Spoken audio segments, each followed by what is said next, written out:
ఎంతమంది వస్తున్నారా?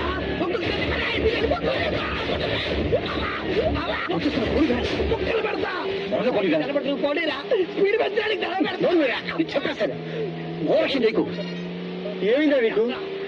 ఇంకా బ్యాచ్ మొదలు పెట్టలేదు, అప్పుడే వాడు తల పాలు కొట్టేశావు. అసలుకి ఆ బ్యాచ్ కి మనకి అసలు పరిచయం. ఇప్పుడు ఏం జరుగుతుంది ఏమిటో. తప్పంతా నాదరా, వెళ్ళి సారీ చెప్పేస్తా. ఏంటి ఈ పెళ్లి సారీ చెప్తావా? ఒక కాలో చేసి తీసేసి చికెన్ 60 చేసేస్తారు. మాట్లాడు కూర్చో. మనందరూ కొంచెం హుషారుగా ఉండమని చెప్పు. దమ్ము ఇక్కడ ఆపురా. ఎందుకు నేను చెప్పగట్రా? మీరు వెళ్ళండి రా. వీడికి ఏమైంది అసలు? సరే నీ ఇష్టం. ఒంటరిగా వదిలేండి.